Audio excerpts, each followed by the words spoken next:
त्याचाच एक भाग म्हणून आज आपण प्रीती परदेशी मॅडम हिंसाचारापासून महिलांचे संरक्षण अंतर्गत कायदा 2005 यावर लेक्चर करू.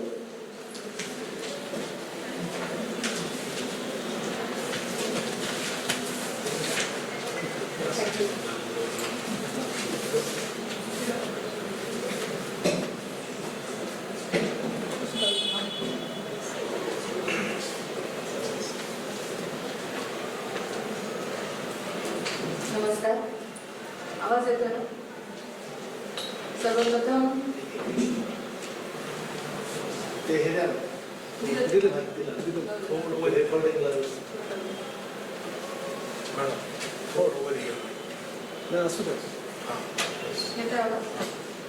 सुरू करू. नमस्कार. परिचय दिलेला आहे माझा सरांनी, प्रथमेश सरांनी. आज प्रथमेश सरांचा वाढदिवस पण आहे, तर सर्वात आधी the Pune family court lawyers association Pune यांना मी खरंच खूप खूप आभार मानते यांचे. कारण की आमच्यासारखे नवीन जे आम्ही स्पीकर्स नाही आहोत, मी स्पीकर नाही आहे किंवा मी मास्टरही नाही आहे, पण थोडंफार जे मला जमेल आज जितकं मी जस्टिस करू शकेल तेवढं करण्याची संधी यांनी मला दिलेली आहे. आणि अशा पद्धतीने फॅमिली कोर्ट्स पुणेमध्ये आपल्याला स्वतःला आता सरांनी कसं अनाऊन्स पण केलं की ज्यांना कॉन्फिडन्स आहे त्यांनी यावं आणि लेक्चर द्यावं, म्हणजे खूप मोठी गोष्ट आहे आपल्यासाठी. तर थँक्यू सर, आपण हा प्लॅटफॉर्म आमच्या सगळ्यांसाठी उपलब्ध करून दिलेला आहे. मी परत एकदा सांगते की काही चुका जरी झाल्या असतील किंवा होणार असतील माझ्याकडनं मला माहिती आहे, तर त्या थोड्याशा समजून घेऊयात आपण सर्वजण. आणि इथे सिनियर मंडळी पण आहेत, त्यांची पण मी मदत घेईन काही जर चुका झाल्या असतात. तर आजचा टॉपिक आपल्याला हे सांगितलेलं आहे की protection of women from domestic violence act 2005. तर जर आपल्याला हे वाटत असेल की मी इथे ॲक्ट शिकवणार आहे किंवा काही सेक्शन्स वगैरे स्टार्ट टू एंड सांगणार आहे, तर मी असं काही नाही करणार आहे इथे. त्यामुळे जर ती अपेक्षा असेल तर ती अपेक्षा भंग झालेली आहे. इथे ज्युनियर्स आहेत मोस्टली. मला स्मिता मॅमनी पण सांगितलं होतं की ऑलमोस्ट ज्युनियर्स आहेत. तर जेव्हा काल मला हे सांगितलं गेलं, सर मी सांगतो की कालचा टॉपिक थोडासा वेगळा होता, तर आज ज्युनियरसाठी मी जे डोळ्यासमोर ठेवलं ते हे की आपल्याकडे क्लायंट आला त्यावेळेसपासून जजमेंटपर्यंत डोमेस्टिक व्हायलन्स ॲक्ट आपल्याला अभ्यास करून, मदत तर घ्यायचीच आहे पण अभ्यास करून रीतसर ती केस व्यवस्थितपणे पूर्ण करायची आहे. त्यामुळे हे सेशन मी फक्त प्रॅक्टिकल अप्रोचवर केलेलं आहे. हे जे काही मी नोट्स काढलेले आहेत किंवा मी जे काही 30 ते 40 मिनिटं बोलेल ते मी फक्त प्रॅक्टिकल ह्याच्यावर बोलणार आहे, right from the beginning till जजमेंटपर्यंत किंवा अपीलपर्यंत. तर काही गोष्टी अशा आहेत की थोडंसं आपण अगदी थोडंसं इंटरॅक्टिव्ह करूयात या सेशनला, की मी फक्त बोलत जाते आणि तुम्ही ऐकत जाताय असं नकोय. ज्युनियर्स आहेत, सगळे आहेत, माझे देखील ज्युनियर्स आहेत. तर जोपर्यंत तुम्ही थोडंसं ऍक्टिव्ह पार्टिसिपेशन घेणार नाही तर मजा येणार नाही. बरोबर आहे. जास्त लेंदी पण नाही करणार आहे मी. अगदी 10-10 सेकंदात आपल्याला आन्सर द्यायचे आहेत. अगदी 3 ते 4 क्वेश्चन्स आहेत. ओके, सो ऑनेस्टली सांगा, डीडीची ड्राफ्टिंग स्वतःहून कुणी पहिली डीडीची केस स्वतःहून कुणी ड्राफ्ट केली विदाउट कॉपी पेस्ट, अभ्यास करू. ग्रेट, अभ्यास करू. आता कॉपी पेस्ट ड्राफ्टिंग किंवा कुणाचा तरी ड्राफ्ट घेतला आणि त्यावरून कोणी केली. इथे डीडीची ड्राफ्टिंग तर केलेले सगळे आहेत ना डोमेस्टिक व्हायलन्सचे, का तेही नाहीये? कोणी आतापर्यंत नाही केलेले ड्राफ्टिंग, त्यांनी हात वर करा. म्हणजे तुमच्यासाठी हे सगळंच नवीन आहे आता, राईट? तर आपण आता इथे हे बघतोय. बरं, डोमेस्टिक व्हायलन्स ऍक्ट सर्वांना माहिती आहे, वाचलेलं आहे सर्वांनी. डोमेस्टिक व्हायलन्सचे रूल्स किती जणांनी वाचलेले? बघा, म्हणजे आपल्याला माहिती आहे का की डोमेस्टिक व्हायलन्सचे रूल्स पण आहेत का? माहिती आहे ना? किती जणांना माहिती नव्हतं? ऑनेस्टली म्हणजे मला कसं करता नव्हतं माहिती, राईट? सो आपल्याला रूल्स देखील माहिती नाही. सुरुवात आपल्याला तिथून करायची. आपण फक्त ऍक्ट ओझरत वाचतो, आपण रूल्स माहितीच नाहीये की रूल्स हा प्रकार पण आहेत का. सगळ्यात पहिले रूल्स पण वाचायचे आपण, का तर आपल्याला ड्राफ्टिंग करायची, पूर्ण डोमेस्टिक व्हायलन्सची केस आपल्याला चालवायची. सो रूल्स काय दिलेले आहेत हे माहिती असायला पाहिजे, बरोबर आहे. आता तिसरा प्रश्न, माझ्यासकट जेव्हा मी ज्युनियरशिप मध्ये होते तेव्हा मला असं वाटायचं की थेरॉटिकल आणि प्रॅक्टिकलचा काही एक संबंध नाही. असं कोणाकोणाला वाटतं की थेरी जे आपण कॉलेजमध्ये शिकलेलं आहे, तुम्ही पार्टिसिपेशन नाही करणार तर मला पण मजा नाही येणार. ठीक आहे, खरं सांगते. तर कोणाकोणाला वाटतं असं की थिअरीचा आणि प्रॅक्टिकल इथे कोणाचा संबंध, काही संबंध नाही, बरोबर आहे. वाटतं आपल्याला की आम्ही कॉलेजमध्ये खूप काही केलं पण इथे वेगळंच काहीतरी दिसतंय, हे तर काय कधीच शिकवलेलं नाहीये. पण फक्त तुम्ही जर डोमेस्टिक व्हायलन्स ऍक्ट वाचला आणि रूल्स मधला रूल नंबर 6 आणि फॉर्म 2-3 बघितला तर मी तुम्हाला सांगते की डोमेस्टिक व्हायलन्स ऍक्ट वरच आपली पूर्ण ड्राफ्टिंग आहे. म्हणजे ऍक्टच आपल्याला शिकवतो की ड्राफ्टिंग कशी करायची, प्रॉपर ड्राफ्टिंग कशी करायची. त्यामुळे खूप महत्वाचं आहे. बाकीच्या गोष्टी असतील, सिव्हिल प्रोसिजर, क्रिमिनल प्रोसिजर प्रमाणे आपण ज्युरिस्प्रुडन्स शिकतो, त्याचा इथे कुठे किती फायदा येतो, हायकोर्टात येतो का इथे, या सगळ्या गोष्टी वेगळ्या आहेत. पण आजचं सेशन आपल्याला डोमेस्टिक व्हायलन्स दिलेलं आहे. तर याच्यामध्ये खरंच मी सांगते की डोमेस्टिक व्हायलन्स ऍक्ट, रूल्स आणि प्रॅक्टिकल प्रॅक्टिसिंग याच्यामध्ये 100% एकमेकांना कनेक्शन आहे या गोष्टी. तर प्रॅक्टिकली कसं हे करायचं, तर आता आपण जाणून घेऊया की मी आधी हे सांगितलं की मी थेरॉटिकल काहीच सांगणार नाही, पण प्रॅक्टिकली त्याचा कनेक्शन करण्यासाठी मी काही गोष्टी सांगते की डोमेस्टिक व्हायलन्स मध्ये 9 ते 10 टॉपिक्स मी जॉट डाऊन केले होते की फक्त प्रॅक्टिकल काय असू शकतात. तर त्यात होतं concept of domestic violence, practical काय आहे ते, various relief under this act, how to draft complaint application, how to draft interior application, how to draft reply say ज्याला आपण म्हणतो, how to prepare say, drafting of application of, आपण म्हणू शकतो discharge of names of the respondent, हे practical मध्ये येतं, बरोबर आहे. त्यानंतर मॉडिफिकेशन अँड अल्टरेशनचं येतं प्रॅक्टिकल मध्ये, मिसलेनियस मध्ये येतं बऱ्याचशा गोष्टी. प्रॅक्टिकल मध्ये मेन काय येतं, क्रॉस एक्झामिनेशन, विटनेसेसला वगैरे, आणि मग अपील वगैरे. तर आजच्या सेशन मध्ये मी एक टॉपिक घेतलेला आहे जो मला असं वाटलं की ज्युनियरसाठी महत्वाचा आहे, ते आहे how to draft the complaint on the application. Okay, तर आता आपण फक्त प्रॅक्टिकली जाऊ, पण थेरॉटिकली तर गरजेचंच आहे, कारण की मी काय म्हटलं कनेक्शन आहे ऍक्टचा. तर आता परत मी सांगेन की थोडं पार्टिसिपेशन वाढवा. जे खूपच नवीन आहेत त्यांना नाही माहिती, पण ज्यांना माहिती आहे की ऍक्ट त्यांनी तरी हे करू. आपण आता सुरुवात करतोय ऍप्लिकेशन पासून. डीव्हीचं ऍप्लिकेशन सेक्शन माहिती आपल्याला, सेक्शन 12. तो शुरू से शुरू करेंगे.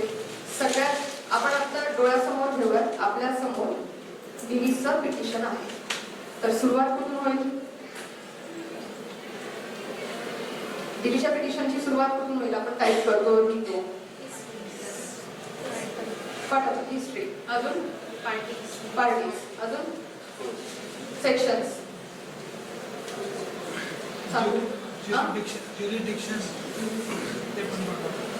स्टार्ट पासून. म्हणजे माझ्याकडे हे पिटिशन आहे, हे पिटिशन आहे हा, स्टार्ट पासून. तर स्टार्ट कुठून, in the court of jurisdiction.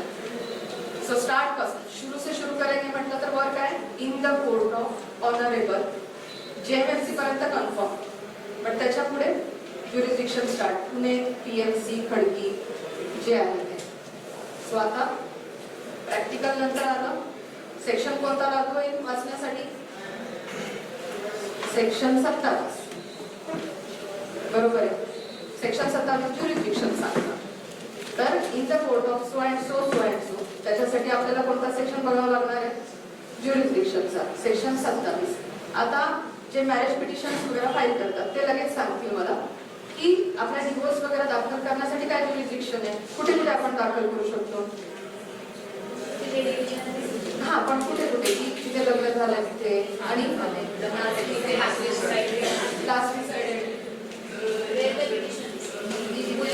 राहते तिथे, बरोबर आहे.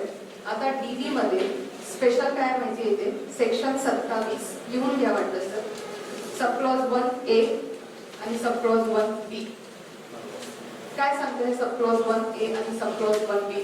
पिटिशनर जिथं राहते तिथं आणि ती जिथं जॉब करते तिथं पण किंवा शिक्षण वगैरे टेम्पररीली डिसाइड. बरोबर आहे. आता सगळ्यांकडे हा ऍक्ट आहे का मोबाईलमध्ये? 2 मिनिटात, जर नसेल डाउनलोड होत असेल तर 2 मिनिटात काढा, म्हणजे तुम्हाला लगेच त्या गोष्टी कळतील. डोमेस्टिक व्हायलन्स ऍक्ट 2 मिनिटात डाउनलोड होईल.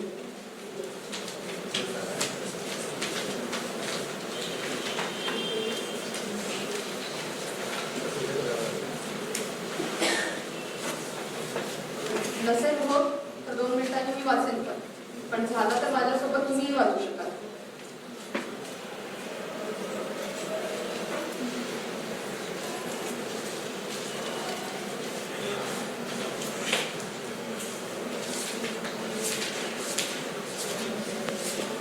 सो मी वाचते तोपर्यंत तुम्ही डाउनलोड करा. सेक्शन 27(2) हा स्पेशल आहे. नसेल डाउनलोड होत तर लक्ष द्या फक्त, कारण की त्याच्यात नको वेळ द्यायला. 27 ज्युरिस्डिक्शन वर आहे आणि 27(2)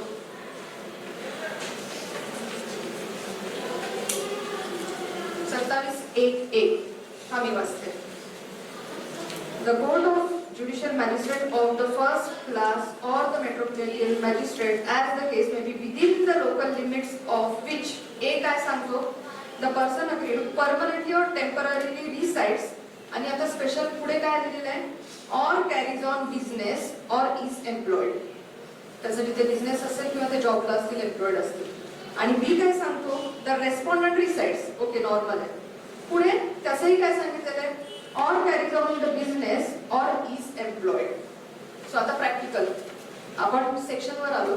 आता ड्राफ्टिंग मध्ये आपल्याला काय करायचंय, जे ज्युनियर्स आहेत जे आता सांगत होते की कसं काय करायचं माहिती नसतं. सो प्रॅक्टिकल अप्रोच मध्ये तुम्हाला काय करावं लागणार आहे की जेव्हा क्लायंट आली, ऍग्रीड पर्सन आली, तिथे तुम्हाला विचारावं लागणार आहे की ती कुठे राहते किंवा या सगळ्या गोष्टी ज्युरिस्डिक्शनच्या. पण याच्यावर मी आता स्ट्रेस देते की 27(1A) आणि 1B वर थोडंसं मी हायलाईट करते की कधी कधी अशा गोष्टी होतात. एवढ्या अनुभवातून बऱ्याचशा वकील मंडळींना माहिती आहे की एक ऍप्लिकंट आली आणि ती खूप लांब राहत होती. जर समजा लोणीकर मध्ये राहते ती आणि तिच्या मुलाची शाळा पुण्यामध्ये आहे आणि आपल्या शिवाजीनगर कोर्टाच्या जवळच आहे आणि ती जॉबला तर शिवाजीनगर मध्येच आहे. ती सकाळी 9 ते रात्री 8 पर्यंत इथेच असते. तर आपण 27(1)A प्रमाणे काय म्हणू शकतो, तिला कन्व्हिनियन्स काय, तिला विचारा की तुझं कन्व्हिनियन्स काय. फक्त लोणीकर मध्ये राहते म्हणून तिथे आपण करतोय आपण त्या ज्युरिस्डिक्शन मध्ये. तर जर PCMC मध्ये असेल से फॉर एक्झाम्पल, तर PCMC चे जे MFC जातील तिथे जर तिच्या मुलाची शाळा असेल, तिथे जर ती जॉब करत असेल, तिला कन्व्हिनियंट तिथे असेल तर आपल्याला प्रॅक्टिकल मध्ये आता मी हे सांगते की हे आपलं काम आहे. आपण क्लायंट कडून या गोष्टी विचारून घ्यायच्या की रुटीन काय आहे, कुठे सोयीचं होणार आहे. कधी कधी याही गोष्टी होऊ शकतात की आपण दाखला केली एकीकडे आणि प्रोटेक्शन ऑफिसरकडे जायचंय, कधी कोर्टामध्येच बोलवलेलं आहे. आपल्याकडे क्लायंट आल्यानंतर त्यांची सोय बघणं हे आपलं काम आहे. तर त्यामुळे आपण प्रॉपर इन्स्ट्रक्शन्स घेतले तर आपण सजेस्ट करू शकतो की बाबा तुम्ही इथे कामाला आहात, दिवसभर तुम्ही इथे राहता, आपण इथे केस दाखल करू शकतो. ऍज अँड वेन तुमची गरज असेल तुम्ही लीव घेऊन येऊ शकताय आणि परत जाऊ शकताय. तर प्रॅक्टिकल हा अप्रोच असला पाहिजे की जेव्हा आपण ज्युरिस्डिक्शन फर्स्ट पासून सुरुवात करतोय आपण, तर जेव्हा आपण ज्युरिस्डिक्शन डिसाईड करतो तर क्लायंटकडनं या सगळ्या गोष्टी आपल्याला काढून घ्यायच्या आणि त्यांच्या सोयीच्या गोष्टी करायच्या आहेत आपल्याला. ओके, त्यासाठी आता आपल्याला काय गरजेचं, जर मी ज्युरिस्डिक्शन दाखवतेय तर ती त्या ठिकाणी काम आलंय, तसं काहीतरी प्रूफ हवंय, ते तुम्हाला मागून घ्यावं लागणार आहे. बरोबर आहे, अदरवाईज फायलिंग नाही होणार आहे. प्रॅक्टिकली आता त्या गोष्टी आहेत तुमच्यावर की ते त्या सगळ्या गोष्टी तुम्ही मागून घ्या की काय काय गोष्टी ते दाखवणार आहेत की तुम्ही इथे काम करताय, कधीपासून करताय, कंपनीचं नाव वगैरे. तो हाच आता फर्स्ट पॉइंट. आता परत एकदा आपण डोळ्यासमोर आणलं आपलं पिटिशन. दुसरं काय येतं, सेकंड काय येतं आपलं, एकदा कोर्ट ऑफ झाल्यानंतर पार्टीज नेम येते. आता पार्टीज नेम म्हणजे काय, नेम ऑफ द ऍप्लिकंट काय येणार. आता नेम ऑफ द ऍप्लिकंट साठी म्हणजे काय, नेम ऑफ द ऍप्लिकंट म्हणजे काय, who can file the complaint application. agreed. DD मध्ये अगदी बरोबर आहे. हु इज अग्रीड. आता आपल्याला अभ्यास करावा लागणार सेक्शन 2A. यासोबत काय काय फक्त याच्यासाठी नेम ऑफ द ऍप्लिकंट साठी अजून कोणते कोणते सेक्शन्स आपल्याला रेफर करावे लागतील असं वाटतंय? अग्रीड पर्सन बरोबर आहे. सेक्शन ती डेफिनेशन आपल्याला वाचावी लागेल. अजून कारण आपण ऍप्लिकंट लिहितोय. ऍप्लिकंट इथं अग्रीड पर्सन लिहितो. तर अग्रीड पर्सन साठी अजून कोणतं सेक्शन वाचावं लागेल आपल्याला? Section 18C. सेक्शन साठी लिहून घ्या. मग मी सांगते की हे का आपल्याला सेक्शन 2A वाचायचंय नेम ऑफ द ऍप्लिकंट साठी, 18C वाचायचंय, सेक्शन 12 सब क्लॉज 1 वाचायचंय आणि सेक्शन 10A वाचायचंय. आता तुम्ही म्हणाल की हे सगळं कशासाठी? फक्त नेम ऑफ ऍप्लिकंट साठी हे सेक्शन्स कधी येतात? काय गरज आहे हे सगळे? सो सेक्शन 2A काय?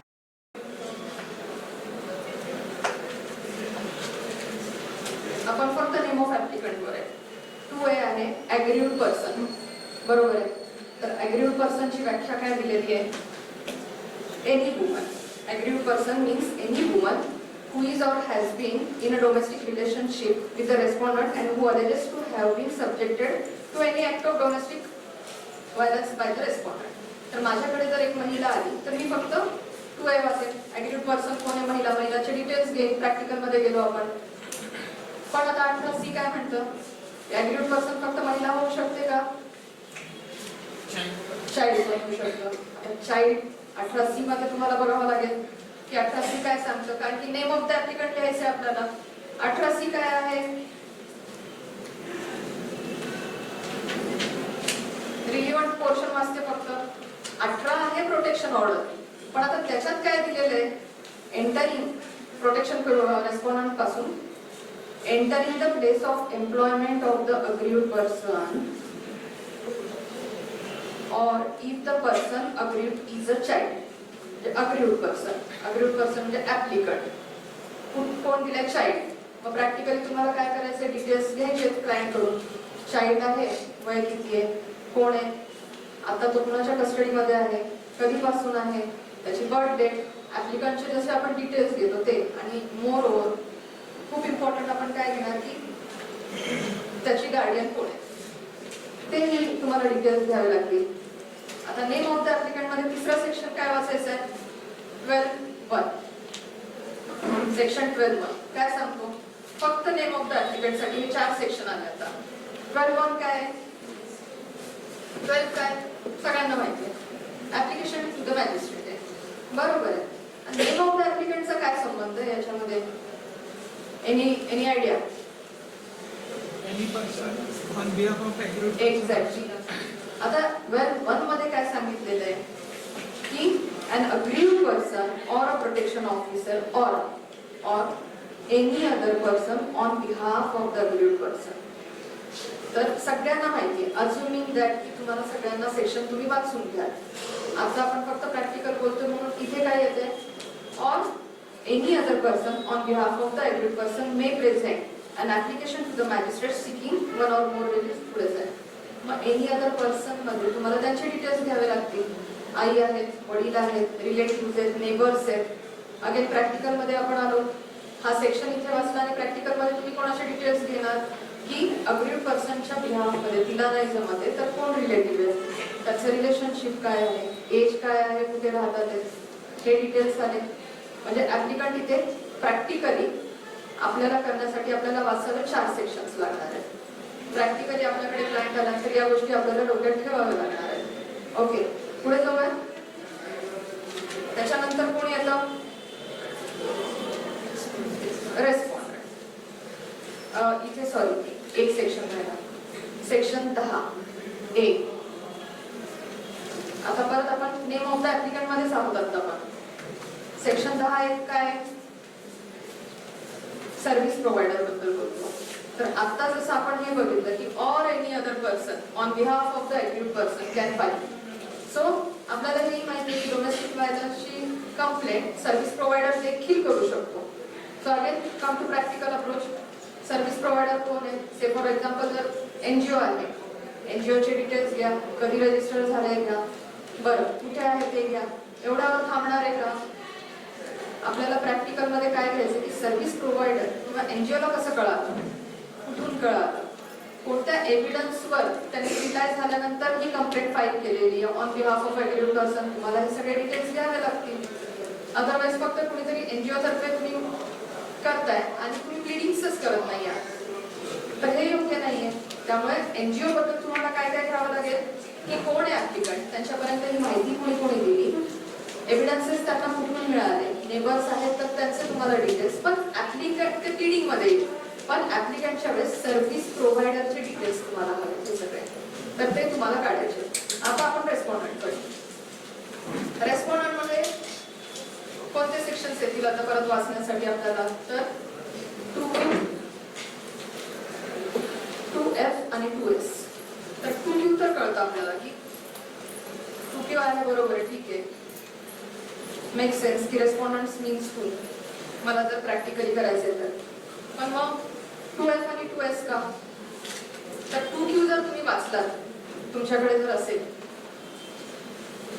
तर 2Q मध्ये सांगितलेले रेस्पॉन्डंट मीन्स एनी अडल्ट मेंबर. ते सगळ्यांना आता माहिती की मेल पण आहे फिमेल पण आहे. ते who is or has been in a domestic relationship, highlight domestic relationship, जो किंवा जी डोमेस्टिक रिलेशनशिप मध्ये होती with the aggrieved person and against whom the aggrieved person has sought any relief under this act. मग म्हणून आता काय वाचावं लागणार आहे? रेस्पॉन्डंट करायचंय मला, तर सगळ्यात आधी 2Q वाचला. आता मला डोमेस्टिक रिलेशनशिप म्हणजे काय ते वाचावं लागणार आहे, ठीक आहे. आता सेक्शन आपण 2F वाचावं लागणार.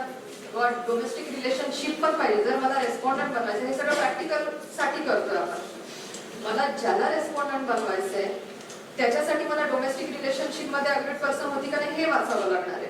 तर आता डोमेस्टिक रिलेशनशिप काय म्हणते? 2F. This means a relationship between two persons who live or have at any point of time live together in a, आता आला shared household. Okay, shared household when they are related by पुढचा आहे. अजून तिसरी requirement काय आली? रेस्पॉन्डंट कोणाला बनवू शकतो? जे आहे तर डोमेस्टिक रिलेशनशिप मध्ये पाहिजे. आणि आता तिसरी मेन आहे शेअर्ड हाऊस होल्ड पाहिजे. आता शेअर्ड हाऊस होल्ड म्हणजे काय? 2S आलं. 2S वाचून घ्या मग की शेअर्ड हाऊस होल्ड म्हणजे काय. सो मला जर रेस्पॉन्डंट बनवायचं आहे तर मला या 3 गोष्टींचं नॉलेज असणं खूप महत्वाचं आहे. मी प्रॅक्टिकल मध्ये येते की आपण काय चुका करू शकतो. पण आता 2S वाचा तुम्ही की 2S मध्ये दिलेलं आहे शेअर्ड हाऊस होल्ड म्हणजे काय ते, त्याच्यात मी वाचण्यात वेळ नाही घालणार. पण आता प्रॅक्टिकली आपण आलो तर आपण सरसकट नॉर्मली सगळ्यांचीच नावं घालतो रेस्पॉन्डंट म्हणून. सगळ्यांची, हजबंड आहे, सगळे आहेत, त्याचे काका काकू मामा मामी, म्हणजे तो सगळा असं हे आपस काढण्यासाठी सगळं काही करतो आपण लिहायला लिहितो सगळ्यांचे रेस्पॉन्डंट म्हणून नाव. बट प्रायमा फेसी फक्त आपल्याला या गोष्टी बघायच्या नाहीयेत की आपल्याला क्लायंटला खुश करायचं का. प्रायमा फेसी हे बघायचं की आपली कंप्लेंट ऍप्लिकेशन मेंटेनेबल राहणार आहे का. कारण की जर अदर साइडनी या 3 गोष्टी जर तुम्ही एवढा अभ्यास करून रेस्पॉन्डंट म्हणून कोणाला तरी केलं तर डिस्चार्जही होणार नाही किंवा काहीही होणार नाही जर मी हे सगळं काही केलं तर. पण जर तो डोमेस्टिक रिलेशनशिप मध्येच नाहीये आणि क्लायंट फक्त म्हणतायत म्हणून मी नावं टाकतेय आणि मला नंतर हे पण कळतंय की शेअर्ड हाऊस होल्डच नव्हतं यांचं, काहीच नाहीये, तर जर मी समोरच्याची ऍडव्होकेट आहे तर मी सरळ एक अर्ज देईन की इन एंटायर प्लीडिंग किंवा फॅक्ट काय आहे की डोमेस्टिक रिलेशनशिपच नव्हती अग्रीड पर्सनची आणि मोरओव्हर शेअर हाऊस होल्ड तर नाहीच नाही. सो दुसरी गोष्ट कळाली प्रॅक्टिकली की रेस्पॉन्डंट कोणाला करायचं आपल्याला, क्लायंट्स कडनं काय डिटेल्स घ्यावे लागतील, डोमेस्टिक रिलेशनशिप होती का, शेअर्ड हाऊस होल्ड होतं का, यांचा रोल काय काय आहे. कधी कधी असंही होऊ शकतं की खूप आत्याची मामीची मुलगी वगैरे असं खूप लांबचं नातं असतं पण नातेवाईक आणि ती since from my marriage day 1 ती राहते माझ्यासोबत. Domestic relationship, shared house hold हे सगळं जर मी प्रूव्ह करू शकत असले तर लिडिंग्स तशा पाहिजेत आणि फॅक्ट आहे आपण करू शकतो. पण एका केसमध्ये असंच झालं, रेस्पॉन्डंट म्हणून मी माझ्या दिराचं नाव दिलं आणि प्लीडिंग मध्ये मी लिहिते की तो नेव्ही मध्ये असतो किंवा इकडे तिकडे असतो आणि तो कधी आलाच नाही लग्नानंतर, कसं काय प्रूव्ह करणार शेअर्ड हाऊसहोल्ड वगैरे. त्यामुळे आपलं काम हे आहे वकील म्हणून की आधी प्रॉपर तुम्ही इन्फॉर्मेशन घ्या, राईट इन्फॉर्मेशन आणि ट्रुथ तिथे मेन्शन करा. त्यासाठी ह्या 3 सेक्शनचा असा रिलिव्हन्स येते. बरं, आता रेस्पॉन्डंट झाल्यानंतर काय येतं? Section heading. आता हेडिंग्स मध्ये मी काही सांगणार नाही, कारण की कॉमन प्रॅक्टिस अशी आहे की ऍप्लिकेशन अंडर सेक्शन सगळंच येतो. 12, 18, 19, 20, 21, 22 आपण बघत पण नाही की मुलं आहेत का नाही, कस्टडीचे पण टाकून देतो. म्हणजे कसली कोणती कस्टडी आहे तेही कळत नाही आणि आपण सर्रास टाकून देतो. सो प्रॅक्टिकली आपली ड्युटी ही आहे की आधी फक्त बघा की खरंच कुठे दुखतंय आणि खरंच दुखणं कुठे आहे आणि डायग्नोज काय होतंय आणि काय यांना रिलीफ पाहिजे आहे. कधी कधी असू शकतं की तिथे सेक्शुअल अब्यूज पण आहे, मेंटेनन्स पण हवं आहे, मुलाची कस्टडी पण हवी आहे, फिजिकल टॉर्चर पण आहे, मेंटल पण आहे. पण अगदी जर ती 1,00,000-2 लाख कमवती आणि मी फक्त मेंटेनन्सवर पूर्ण पिटिशन मध्ये जर भर दिलेला आहे, अगदी हेच की पैसेच पाहिजे पैसे पाहिजे पैसे पाहिजे आणि प्रोटेक्शन ऑर्डर काही नको. त्यामुळे हेडिंग्स तुम्ही तिथूनही सुरुवात करा की नेमकं हवं काय आहे. हेडिंग्स फक्त कॉपी पेस्ट करू नका कोणत्याही सेक्शन्सचे. चाइल्ड इज इन्व्हॉल्व तर मग तुम्ही कस्टडीचं तुम्हाला हवं असेल तर करा, ठीक आहे. कारण की आपणच शेवटी तिथे कोर्टासमोर जाणार आहे आणि तिथे जस्टिफाय करणार आहे त्या गोष्टी. आता याच्यानंतर मेन पार्ट आपला सुरू होतो. मेन पार्ट्स मध्ये प्लीडिंग सुरू होतात. तर आता आपण हेडिंग झाली की आपला पॅरा नंबर 1 असतो ऍग्रीड पर्सन. ऍग्रीड पर्सनची मी ती व्याख्या सांगितली तुम्हाला. पहिल्या पॅरामध्ये आपण काय लिहितो की the applicant and the respondent married on so and so so and so. कधी लग्न झालं, काय झालं, कसं झालं, कुठे झालं, मुलं आहेत तर किती आहेत, कधी झालेली आहेत. आता जसं मी सांगितलं की अग्रीड पर्सन जर चाइल्ड आहे तर त्याच्याबद्दल आपल्याला लिहावं लागेल याच पॅरामध्ये की चाइल्ड आहे, त्याचे डिटेल्स लिहावे लागतील. अपांग म्हणून आहे, मी गार्डियन आहे किंवा काय. आता याच ऍप्लिकंटमध्ये जर विडो असतील त्याबद्दल लिहावं लागेल की त्यांचं लग्न कधी झालं होतं, कधी डेथ झाली हजबंडची वगैरे. First para is very much important, कारण की आपण सगळं नरेट करतोय, बरोबर आहे. विडो असेल त्याबद्दल आपल्याला द्यायचं आहे. त्यानंतर आता कधी कधी असं असतं की जेव्हा विडो असतं तेव्हा आपण इन-लॉज विरुद्ध दाखल केलेलं असतं मेंटेनन्ससाठी वगैरे, ठीक आहे. तो पॅरा सेकंड येईल. पण या सगळ्या गोष्टी फर्स्ट पॅरामध्ये यायला पाहिजे. डेथ कधी झाली, यांचा तिच्याशी कसा संबंध होता, परत आलं डोमेस्टिक रिलेशनशिप आणि शेअर्ड हाऊसहोल्ड या गोष्टींमध्ये. तिसरी गोष्ट आपल्याला माहिती आहे agreed person leave in relationship मध्ये पण असू शकेल, हे सर्वांनाच माहिती. आता त्याच्यासाठी वेगळं नको. तर फर्स्ट पॅरामध्ये बरोबर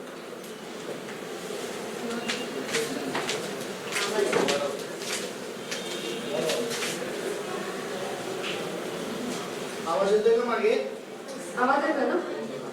लिव्ह इन रिलेशनशिप मध्ये आहे ऍप्लिकंट, तर ते आता तुम्हाला अभ्यासच करावा लागणार आहे की 10 दिवस लिव्ह इन रिलेशनशिप म्हणून राहिली आणि तिने डिग्री दाखल केला, होणार नाही. त्याचे क्रायटेरियाज आपल्याला बघायचे. या सेशन मध्ये मी ते कव्हर नाही करू शकणार आहे. पण जर लिव्ह इन रिलेशन मध्ये एखादी स्त्री असेल ऍप्लिकंटचा, तर फर्स्ट पॅरामध्ये आपल्याला ते सांगायचं की किती वर्षांपासून ती लिव्ह इन रिलेशनशिप मध्ये राहते. आपल्याला कायद्यामध्ये दिलेले आहे की मॅरेज नसलं तरी in the form of marriage, तर ते रिलेशनशिप आपल्याला तिथे सांगायचं आहे. किती वर्षांपासून राहतीये, कसे काय संबंध आहेत, ती ऍप्लिकंट आहे, त्यामुळे तिने दाखल केलेला आहे. So applicant can be a married woman, widow, live in relationship मधलं. आता फर्स्ट पॅरामध्ये जसं मी तुम्हाला सांगितलं की जर एनजीओ किंवा सर्व्हिस प्रोव्हायडर आहेत तर आता प्लीडिंग्स मध्ये तुम्हाला लिहावं लागणार की कोण सर्व्हिस प्रोव्हायडर आहेत, कोण एनजीओ आहे, कुठे आहे, कसं त्यांना इन्फॉर्मेशन मिळालेली आणि का ऍप्लिकंट तर्फे त्यांनी दाखल केलेलं आहे आणि ऍप्लिकंट का येऊ शकत नाही. या सगळ्या गोष्टी तुम्हाला नरेशन मध्ये लिहाव्या लागतील. पॅरा नंबर 2 मध्ये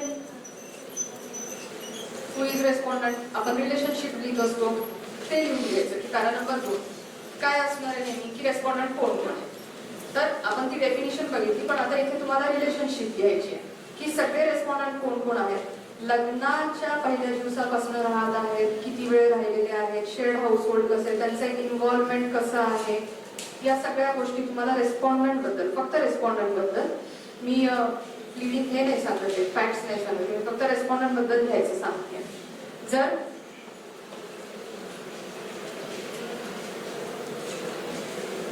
आपण हे विसरूही शकतो, कधी कधी असं होतं की रिलेशनशिप लिहितो पण प्लिडिंग्स मध्ये आपण या गोष्टी लिहिणं विसरून जातो की कधीपासून कधीपर्यंत आपण सगळ्यांनी एकच छत शेअर केलेलं आहे. त्यामुळे जर हे आपण नाही लिहिलं तर ऑब्जेक्शन येणार परत की डिस्चार्ज करा, शेअर्ड हाऊसहोल्ड मध्ये नव्हते, रेस्पॉन्डंट म्हणून त्यांना ऍड केलेले. ठीक आहे, पुढे आता मेन आलं की आता तुमचे फॅक्ट्स आले, इथून सुरुवात होते. तर फॅक्ट्स जेव्हा आता तुम्हाला नरेट करायचे तर परत सेक्शनवर जाऊयात. कोणतं सेक्शन वाचणार तुम्ही? अभ्यास कोणत्या सेक्शनचा करायचा आधी? फक्त क्लायंट आली आहे, तिच्याकडनं मला फॅक्ट्स घ्यायचे आहेत, अशा गोष्टी करून चालणार नाही. सगळ्यात आधी तुम्हाला वाचायचं सेक्शन 12(3). ओके, आणि रूल 6 वाचायचा आहे, जो मी आधी सांगितला होता.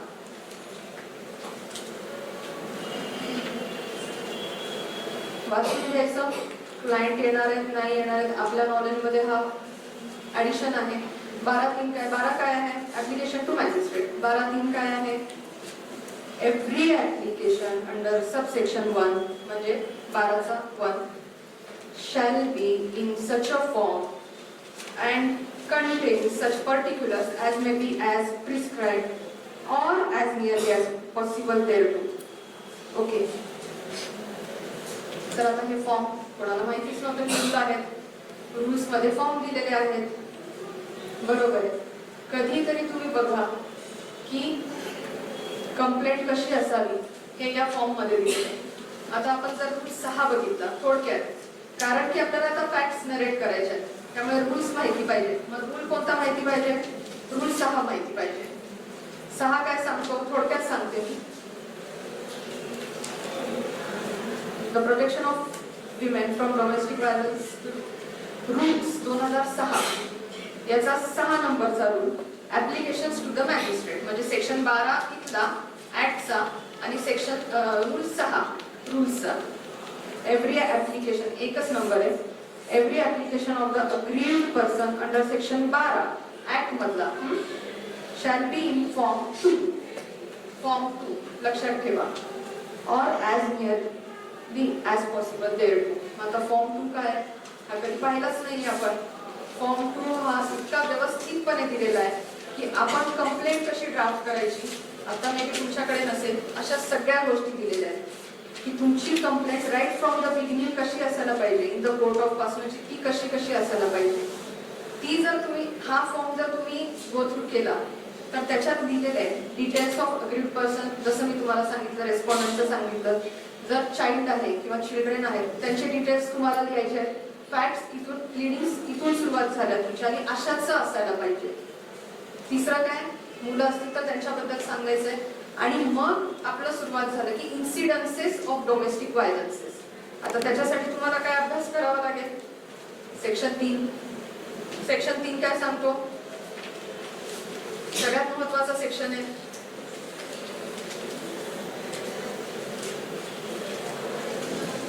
सेक्शन 3च माहिती नाही आपल्याला. Definition of domestic violence.